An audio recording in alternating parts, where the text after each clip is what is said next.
that role of the academy manager. I know you went in as the interim. You've obviously hired your replacement as well, Paul. But just how that looks and how that person, so why that role is important, firstly, but then also the other roles that are associated with that. So like the head of coaching and how they manage all the other coaches from the different age groups, and then also how are you continually ensuring that your coaches are getting developed and you are kind of improving as academy over the time as well? I think what first thing I would say was that the academy manager is there to make sure that the strategy from the club philosophy is being delivered. So the academy will have their KPIs to make sure that we're getting out of the success of the academy what we want. So it's making sure then that, as an academy manager, that each department are fulfilling their part of the bargain, so to speak, and ensuring that it's a successfully run operation. People forget the academy is probably the biggest department in any football club. Yeah.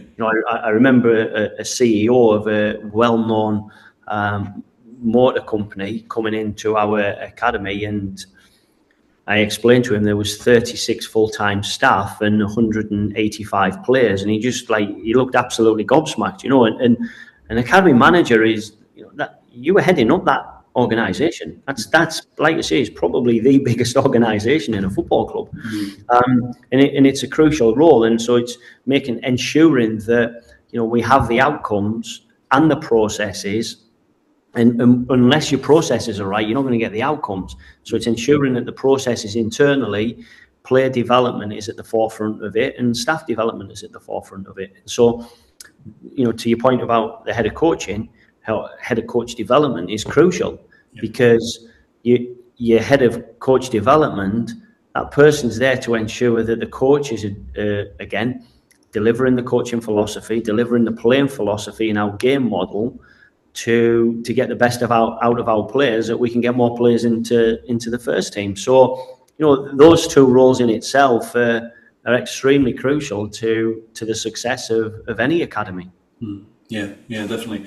Interesting. So let's go to more on your specific role now then, in terms of what you're doing day to day, Paul. So one thing I wanted to ask, so at different clubs you have different titles in terms of director of football, technical director and all that sort of stuff. I wanted to ask, I think your history in terms of your previous roles maybe allude to this, but in terms of, is there any significance in the word development at the end of your job title, in terms of director of football development being different to any other clubs at all, or is that just your kind of?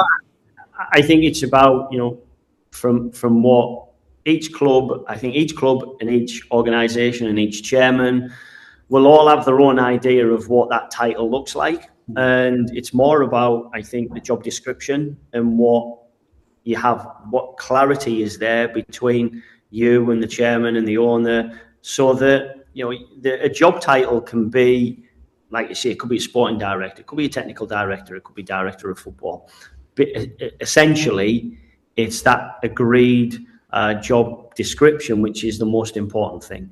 And it's a broad spectrum for me. I have probably a wider scope in terms of our ensuring the football strategy from the technical side of it is its peak performance, really. And I think that's, for me, the most important thing is players, the player pathway. When I talk about pathway, that doesn't mean that we're dealing with a 17-year-old. It could be that I'm dealing with a 26-year-old that is not in our first team, yet has got some value. How do we navigate our way around ensuring that his value is not dropping and maximising his value and potential that way? The multi-clubs are obviously an important part of that, because it all supports the squad development plan that either we have here or with another club that is part of our organisation. So when if you have one club, two clubs, three clubs, it may be that you're looking at recruiting a player. Does he fit with your club? Does he fit with club X? Does he fit with club Y? And so that's pretty important in terms of how you're going to succeed as an organisation, as a multi-club organisation. So for me, I work closely with the coaching department and the performance department, and certainly the manager on a daily basis, and working closely with the owner on just speaking regularly around what our strategy is looking like and where we can improve and what we can do. And I see that conduit between Scott and the owner and the board is important as well. It's important to be visual around the players and agents and things like that. And one of the most important jobs we had to do was 10 months ago. We had to get a new coach. So having a technical committee that we have here at Burnley is crucial. We don't have a single, I'm going to say, dictator who runs the whole show. We have a group of a technical committee that with a strong skill set that come together when we need to make them important decisions. And 10 months ago, there was an important decision needed to be made. Vince wanted to speak to Bayern Munich, and as we all know, the rest is history.